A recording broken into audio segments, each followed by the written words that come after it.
Ladies and gentlemen, tonight's spotlight shines on the rising stars of the legal world, where young firms, bold ideas, and smarter systems take center stage. Standing tall at the intersection of law and leadership, he's the digital strategist, the legal growth architect, the man with the mic.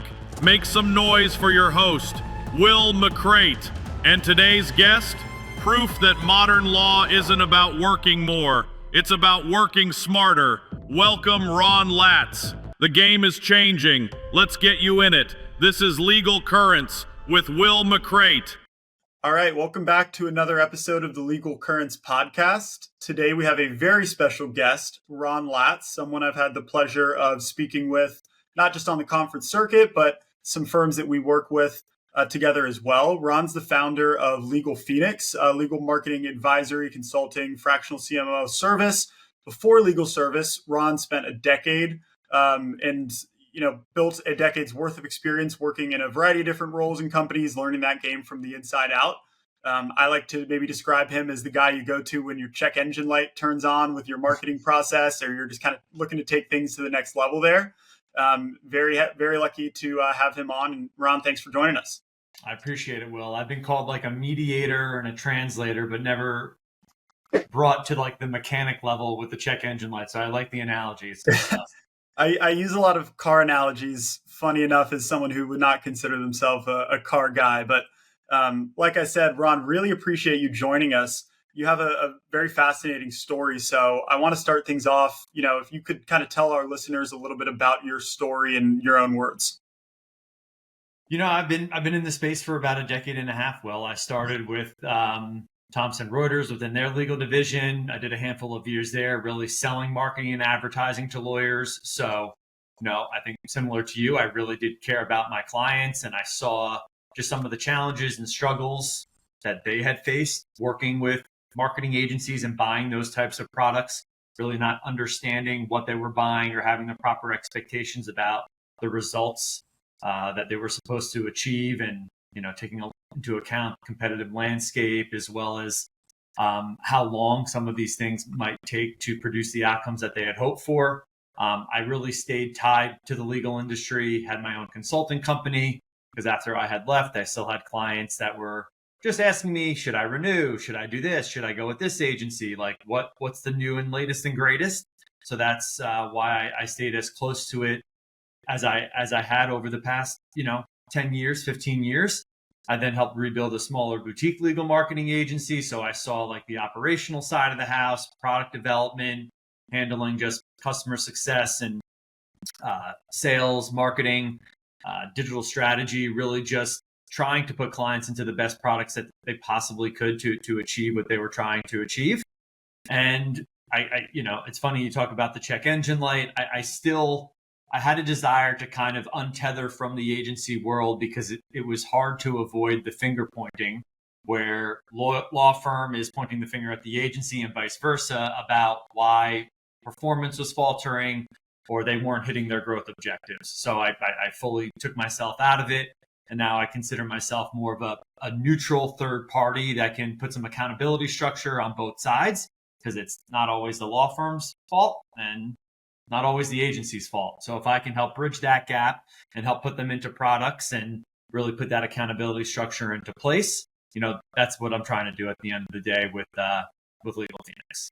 Yeah, and we'll talk quite a bit about that, because I think that really your presence, within the firm, it should be viewed as a positive, obviously not just for the firm itself, but for the agency, right? And so we'll revisit that, but tell us a little bit about the different types of firms that you work with. I know that there's quite a bit of range within some of those.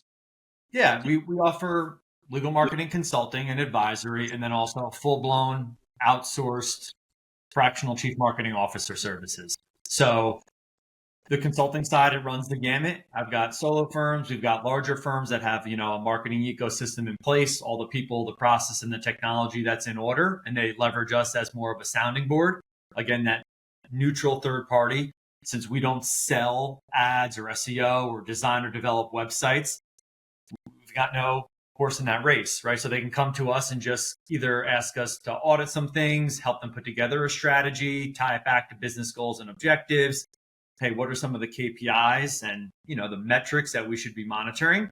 And that's across pretty much every single practice area. We're not working with a ton of defense firms, insurance defense firms. It's all, plaintiff, B2C types of firms across family, criminal, PI, immigration, estate planning. And then on the fractional side, it's just usually we've got to have, at least some sort of marketing investment in place. They've got vendors that need either oversight or just a little bit more management to keep those lines of communication open. A lot of the firms that we work with will have a marketing coordinator or a marketing manager that needs a little bit of support because they're operating, on an island, expecting to carry a lot of responsibility. So we can alleviate some of that burden from them so that they can get the projects and the campaigns and all the great stuff that they're looking to achieve for the firm just done at a little bit of a faster pace.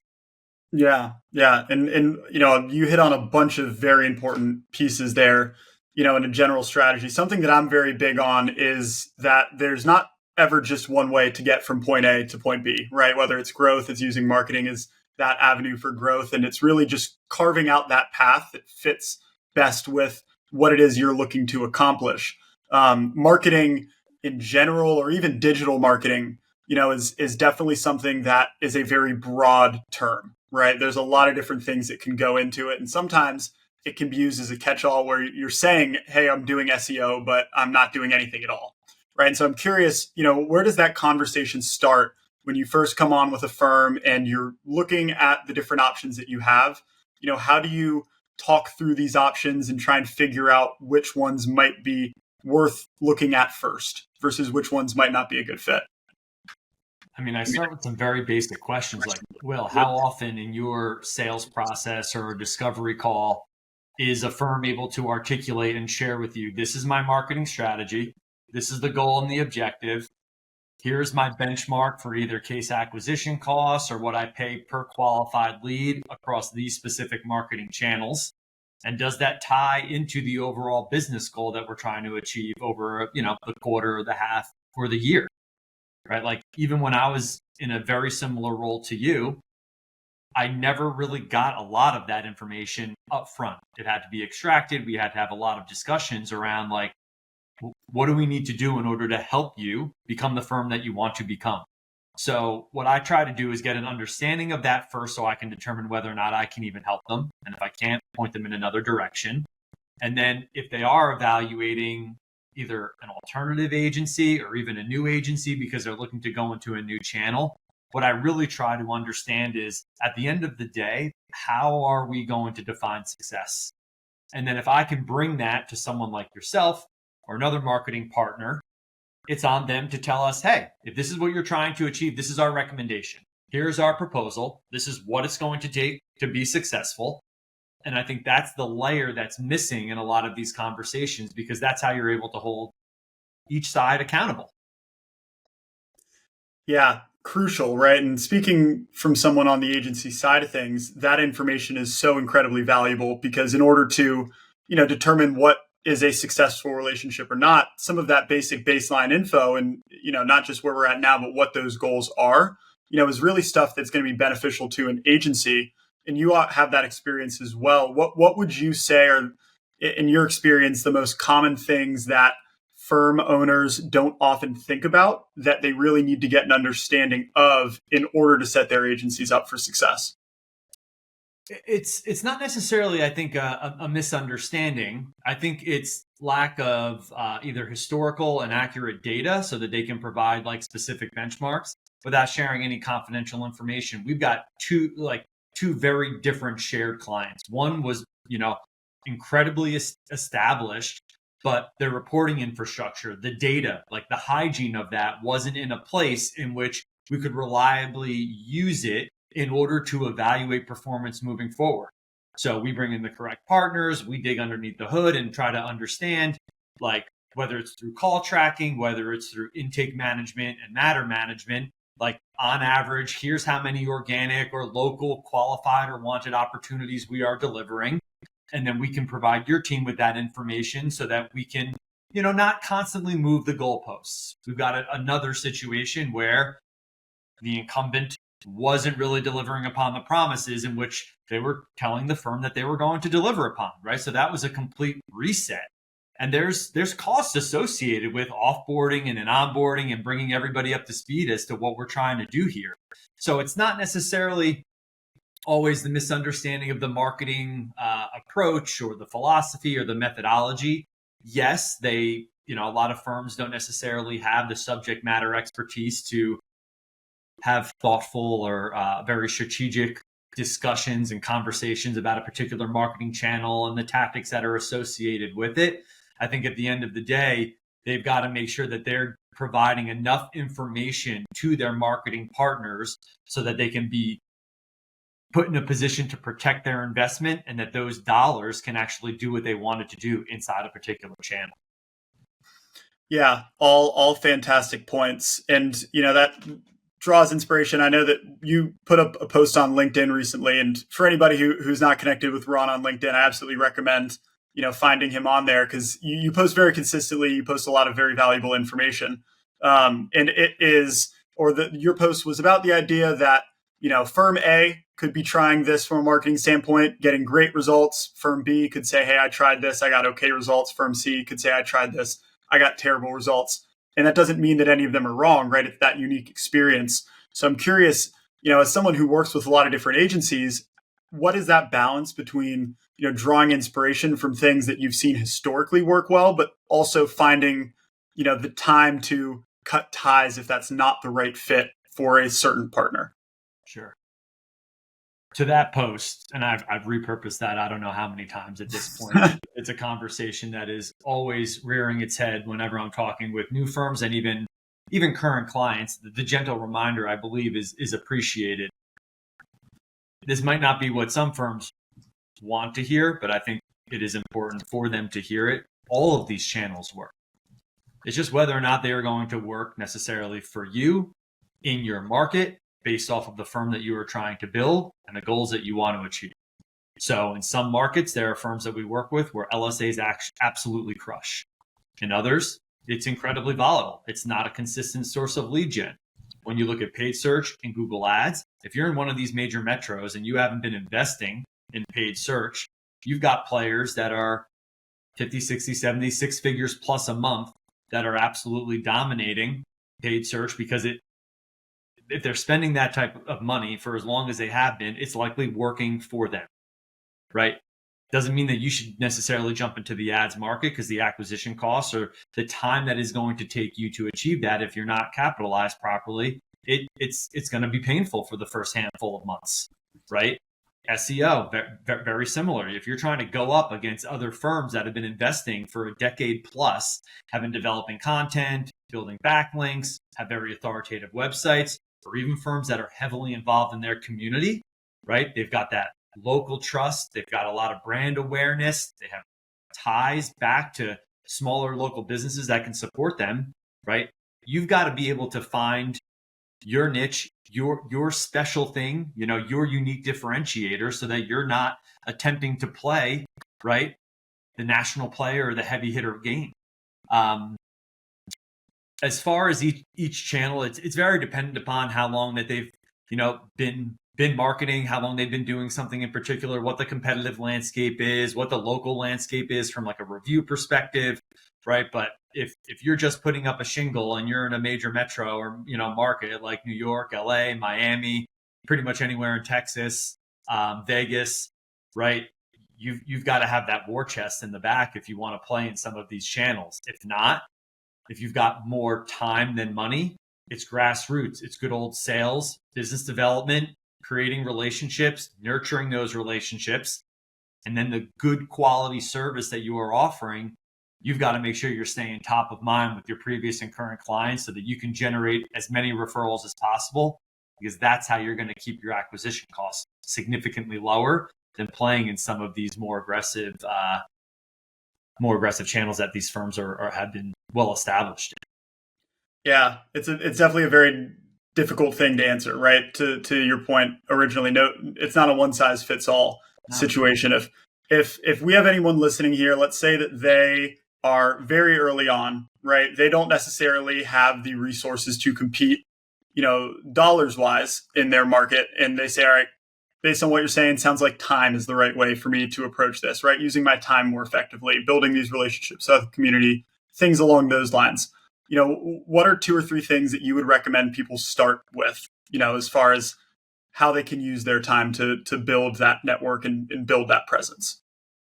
First and foremost, you have to offer a world-class service so that you can leverage those results that you've gotten for your clients so that they can tell all of their friends, family, and colleagues about the incredible job that you did to increase inbound referrals.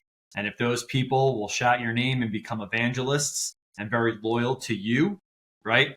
Parlay that into your Google business profile, start generating reviews so that you can even, if you want, consider something like a local services ad. It again depends on your practice area. Personal injury, like you're going to need to start getting, depending upon your market, a lot more reviews than you're going to have to run LSAs if you're an estate planning shop, or maybe even not even immigration these days, given the political climate. So, those are things in order to ensure that you are getting more referrals, keeping your acquisition costs low, outside of generating that across other platforms on social. So again, you've got more people leaving you positive reviews. Very bullish on building personal brands as well. Like obviously you already talked about, my activity on LinkedIn. It is an opportunity for you to develop relationships with other lawyers that can again, maybe not in the same practice area, but if you're, practicing personal injury, develop relationships, engage with the family, the criminal, the estate planning lawyers so that they think of you when they have a client that they can't service.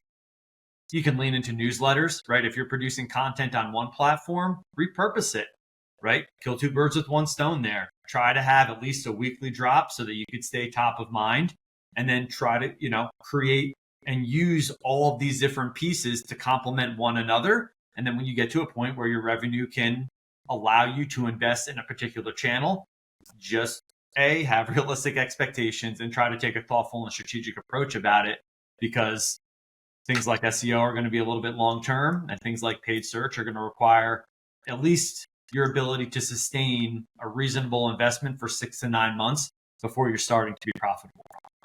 Mm-hmm. Yeah, I think newsletters is something that is, an absolutely great place to start with. One of our previous episodes, we had Charlie Mann on, who I know is a mutual friend of ours who recently founded Red Kraken, really looking to highlight, that. But I want to talk specifically about LSAs for a second, because that is something that has certainly become top of mind for a lot of firms. Obviously, when it first was starting out, it was definitely something that was underutilized. I think now it's become much and much more saturated. If someone is looking at LSAs, what would you say is a reasonable period of time to track success from LSAs? And if it's working well, is there an ROI that comes to mind that you feel like is a metric of, hey, this is working, versus, hey, maybe we take these resources and put them elsewhere? Going to be, again, very market and practice area dependent here. I mean, initially it was like the gold rush, and the firms that really jumped on it, they were able to accelerate and expand their budget to start generating a lot of qualified opportunities. And if they were good at what they did and were able to convert those, they had some very healthy months of revenue there. More and more firms kind of jump in, and that heyday, I don't think is really here. I think that one of the challenges with LSAs is that you've got a lot of firms that are attempting to manage it in-house. You've got a lot of firms that are having an agency that are managing it and might give up if, they have like a low couple of weeks or a low couple of months. So you've constantly got people coming in and out of that market, which is why in many markets, they're not as reliable or consistent. That being said, there are many other agencies that, will deploy the strategies on behalf of our clients. But we have found that, you've got to make sure that you've got the infrastructure in place to respond to these leads very quickly. You've got to answer your phone calls, answer your messages. You've got to update the back end to even put yourself in a position to be successful with those types of ad units. So if you can't do that, I likely wouldn't be investing in it. As far as time frame, listen, you can get LSAs to run pretty quickly with a decent sized budget, or again, depending upon your practice area, you don't have to be throwing huge dollar amounts at it. And it might work for you within the first, 4-6 weeks, 6 to 8 weeks for an estate planning firm. That's something where I've seen results be generated pretty quickly. For personal injury, like in a lot of those markets, because there's some firms that are very aggressive and have had success, it's going to take a little bit harder to break into it. And you kind of have to have your show budget versus what Google or LSAs are actually going to spend. It's a little bit of a game there that you've got to play. But even still, I've worked with firms that, we've dialed it in within the first 2 to 3 months. We're starting to generate qualified and wanted leads. And, if you get some, high value cases there, that allows you to do more testing, adjust your focus and your targeting. If you've got more Google business profiles, you can even expand it and try to occupy as much market share as possible. Anytime that I'm looking at some sort of return on paid search, like everyone is going to throw out, I got to get 10x on this. I mean, listen, in some markets where acquisition costs for MVAs are as high as $5,000 or $6,000, like if you are generating anywhere between 3 to 5x on that investment, I mean, I'm probably telling my clients to stay in the game there, because I don't know where else you're going to necessarily get that type of return in that short order, right? But again, very dependent, and it's going to be highly driven by your risk threshold and how much you're able to invest over that period of time. Yeah, you talk about the idea of a gold rush, right? I think a lot of people look towards AI search or AI in general as maybe what this next gold rush will be. Something that I always go back and forth with is the idea of trying to predict where AI is going to be 6 months from now, right? Is a very difficult thing to do at the rate in which it's evolving. To what sense do you look at AI search as a future method or even a current method of bringing clients through? And, what advice might you give someone who's looking to utilize that, whether it's now or down the line? Over the past 15, 16 years, like the search landscape and the way that those search results, they look drastically different over that period of time, where you just had the blue links, and then you had local, and then you had the introduction of paid ads plus LSAs, then AI overviews. Now with AI mode, there's a lot of different places that consumers are going to be able to discover you and do research. And the challenging part, especially about whether it's the LLMs or AI mode, is how not only personalized that search is, but it's very conversational. And what's happening is that the ones that are showing up, at least for the time being, it seems to be tied to those firms that mostly have had sound, just best practices done from an SEO and a content perspective. Now, if you want to attempt to intercept that and not necessarily rely upon that non-branded type of search, the way to do that is to continue to build in brand. Right? You've got to have people that know who you are, what you do, where you do it, so that they are searching for you and the lawyers at your firm and your firm name, so that when they are doing those searches, as long as the results are professional and distinguished and they represent who you are as professionally as you possibly can, you can hopefully bypass the one that is doing car accident lawyer New York City instead. Now they're just searching for the firm name instead, and they're doing due diligence. They're checking out your social, all of those profiles. If you've got video content, right, all of that stuff is starting to appear. You've also now seen kind of the resurgence of a lot of the legal directories, because they're using those as sources. Because when people put in like, who are the best attorneys, the top attorneys, that is what they are relying upon. So you're seeing more and more firms, invest there. But I think that the firms that are very actively involved in community, right, they're engaged with the local businesses, and they are focusing on letting people know like the actual brand and the person behind those firms. I think that those are the ones initially that are going to be able to win out. But we'll see. It's super interesting time right now.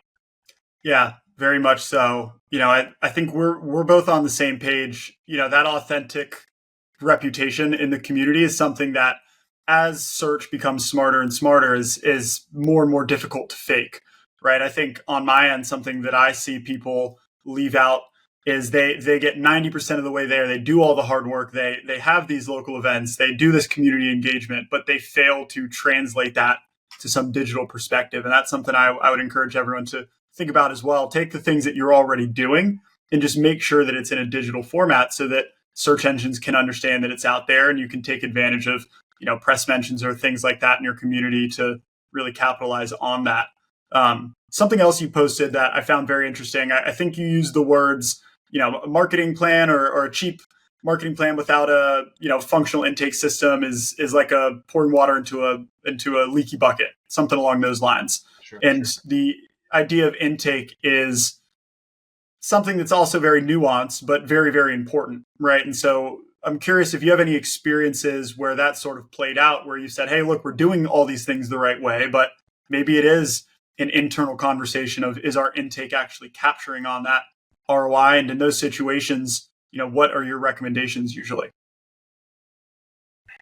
If you have gaps in intake or a leaky funnel, and your intention is to then go out and make a significant investment into any marketing channel, what I typically describe that is you investing in first pour impressions at scale. Because those individuals that then go to have an experience with your firm, if you can't answer the phone, if you can't return their email, if intake is taking their bad day out on prospect John Doe, if you're not setting the correct expectations or following through on commitments like sending the engagement letter or booking the meeting, that's what they're going to remember. They're going to go back and tell their friends, or they're going to tell their colleagues about how this law firm didn't respond, or they didn't call me back, or they said that they were going to do something, or I never heard back from the partner or the lawyer that was supposed to let me know if I had the case, or what I've got to keep doing regarding medical treatment, whatever the case may be. There are plenty of firms that have come to us and they say, listen, we want to invest. And there's nothing more as a marketer that I love hearing than we want to invest dollars to try to generate visibility. But then when I go and I look at call tracking, and if we're missing, 10, 15, 20% of phone calls, or I look into a CRM and we identify things that are broken with the overall infrastructure there, it's malpractice for me to then go and spend those dollars in channels, because they're going to be wasted, or they're not going to generate what they're hoping for, because they're getting the at-bats and they're just swinging and missing. So if you don't have all of that really set up and locked down, I would say it's much better than to keep those hard-earned dollars in your pocket instead of wasting them to an agency that you're ultimately going to blame for the failure anyway. Yeah, that's a great point. And I think in my experience, a great agency is oftentimes going to be weary to work with a firm that doesn't have some of these simple processes at least in place, because that is an important part of collecting that ROI and making best use out of things. And that kind of segues us into that idea of, something I think we're both very familiar with, which is setting proper expectations. Something that we see very commonly, I'm sure you could attest to, is you have unrealistic expectations on both ends, right? You may have someone who has unrealistic expectations where they're looking for an agency to move mountains unrealistically. And you may also have firms that have unrealistically low expectations where they may qualify somebody that they're working with as doing a great job, but in reality, they're losing out on a ton because it should be better.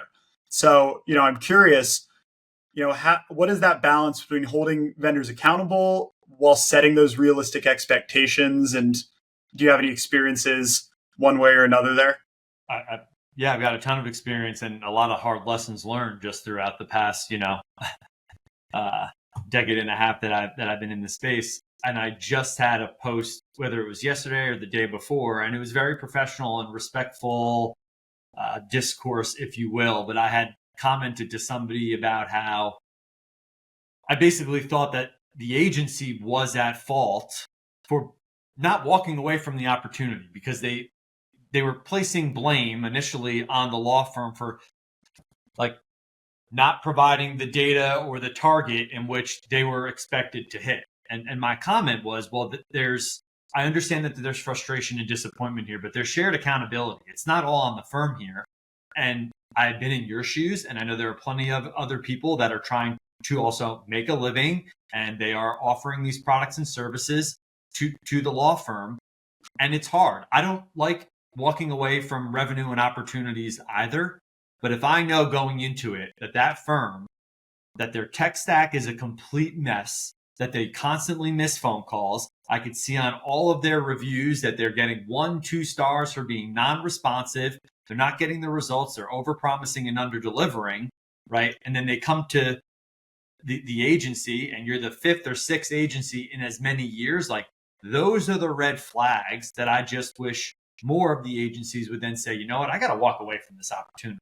As much as I would love to work with the firm and, I felt like, man, I could be the one that can save them. I can turn this around for them, right? Like, I've just found that like it is not worth the frustration, the mental anguish, and just how much of your capacity that they are occupying, because it's going to be very difficult to please them. So on the same side, if the law firm sees red flags with some of the agencies that they promise the world and that they can do absolutely everything underneath the sun, right? And there's really no pushback and they're essentially just relegated to order taker status and they're okay with that, then I think the firm's got a responsibility to say, listen, I don't know if this is going to be for us, right? It's got to go both ways, man.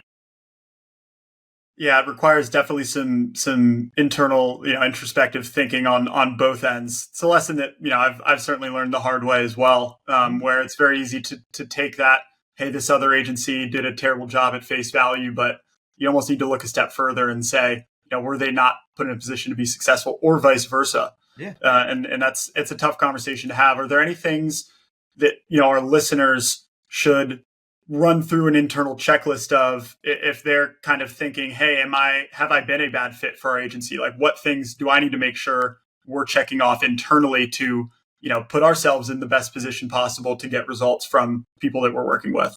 It's a great question. And, a little bit of a sneak peek here. I will be hosting this exact topic on one of the upcoming Legal Phoenix webinar series installments. It's currently tentatively scheduled for September, where I will have 2 agency owners that are going to share all of the red flags that they believe that they see on the other side. Because we always talk about the red flags for the agencies. What, agencies to avoid. You've got these listservs out there of everyone bad mouthing them. And it's like, listen, it really isn't always the agency, right? I truly believe that accountability has got to be shared both ways. So I'm going to have them come and speak to say all the red flags that they see, with the law firms. A lot of it we've kind of already discussed, right? There's infrastructure issues, there's reporting issues, there's unrealistic expectations, right? There's service complaints, like in a lot of reviews. They expect the world, right? So without giving up too much there, like, and not repeating myself for what we've already shared, like, there are certainly things that law firms have to look out for when they are talking, with an agency. Because listen, when I'm evaluating clients, like, when I hear these red flags, like, I'm letting them know professionally and respectfully that I just do not think that there would be a fit here, and that there are other options out in the market that might serve them better. Yeah, and we'll leave everybody there to come join that webinar. That sounds like a fantastic topic. So if you want to hear Ron, and a couple owners go into much more detail there, I'd encourage people to check that out. 2 final questions for you. First one, right? Over 15 years, legal experience. We've talked about things here, intake, directories, agency relationships. What would you say is the most wrong-headed notion that still persists in the legal industry, as far as all of these different platforms, or just one thing that you hear consistently time and time again that you want to challenge from a belief standpoint? I don't know if I'm necessarily challenging it from a belief standpoint, but I think that a lot of firms think that they could just run the copycat playbook, like, oh, if it worked for that firm, it's going to work for me, which is usually not going to be the case. And one of the things that I think is a miss on the lawyer's part when they are getting referrals or they are asking about channel experience or results to expect is that there's always that just additional context that is missing. And what I mean by that is They might ask a firm about how paid search is working for them and completely neglect the fact that they've been running TV, radio, billboard advertisements. They're on bus wraps out there, and their brand is so strong, which is significantly going to complement their paid search efforts. They just look at it in a silo, right? I really look at the entire marketing function as an ecosystem. There's a people portion, there's a process portion, and then there's the technology portion, right? And whenever you are talking with another firm, I think that the lawyer should get as much information as they can about, like, well, when you had that investment, like, how many intake resources do you have? What technology were you using? How fast were you responding to them? Were there any other campaigns that you were necessarily running that could have improved those efforts, right? So that you could just get the holistic view instead of just being so singularly focused on just that one particular channel, because all this stuff works together. It's all got to be complemented. It's all integrated, at least the ones that are the most successful. So that's one of the things that I would at least not necessarily challenge, but urge the listeners to do whenever they're asking, like, how did this agency do? How did that agency do? What did this channel do for you? So that you can make the best decision that you can for you, your firm, and your goals. Couldn't agree more. Last question for you. Let's say you put yourself in the shoes of a firm owner, right? You're starting out from scratch here. Let's say you have $20,000 to spend on marketing. Where's Ron putting that $20,000? I'm putting it into the infrastructure in the firm to ensure I've got a world-class service. I'm going to go to either local bar associations or make sure that I'm having lunches, drinks, dinners, breakfast, coffees, whatever it is, with individuals that I believe I can build out my referral network. I'm going to develop some sort of newsletter so I can stay top of mind with those individuals. And if I can afford maybe a conference or something like that, obviously there's a lot with travel, logistics, accommodations and things like that, but at least get myself out of my comfortable little nook and get out on the road and like network with individuals like yourself to see what the market has to offer, so I can put myself in the best position when I am ready to invest. I've already got some players in the space that I know I can talk to and I've developed a relationship with. Are you more inclined to send somebody to a larger conference or to a smaller mastermind? I think there's benefits of both, right? It really depends on who's going to necessarily be in that room, right? There are some masterminds that you've got some very mature and established firms that, a lot of the advice that they're going to offer might not be a fit for you. I'd still like to be a fly on the wall and understand like their journey and their path. But if, you're talking sub 5 million or you're, at the 6-figure mark and you want to break over $1 million or something like that, or maybe you're at 7 or 8 and you want to eclipse 10, right? You should just do your best to put yourself in a room where you've got the people there that have already done that, so you can beg, borrow, and steal and learn from those individuals who have already gone through it before. Awesome. Really appreciate you joining, Ron. Like I said, definitely encourage everybody to reach out and connect. Someone who I've had the pleasure of having a couple conversations with and absolutely thinks about things the right way. Go ahead, plug all your stuff. How can people get in touch with you? Where can they connect with you? Where can people follow what you're saying? As you mentioned, I've been out posting on LinkedIn for the past 4 or 5 years. Ron Latz. I try to share a daily insight or just something that'll help lawyers avoid some frustration, heartbreak, or financial despair. You can go to legalphoenix.com, and on the website, you'll find all information about my newsletter, as well as the Legal Phoenix webinar series that is hosted monthly with just other professionals across the industry. And hopefully you can learn something from it. Awesome. Well, Ron, like I said, really, really appreciate you taking the time to jump on Legal Currents podcast. And, anything that you want to leave our audience with? No, just keep listening to this. I think you're doing a great job. Keep it up. Looking forward to listening to the rest of the guests. You've already had some real great ones on it already. So I look forward to what you got in store. Awesome. Appreciate your time, Ron. Thanks, Will.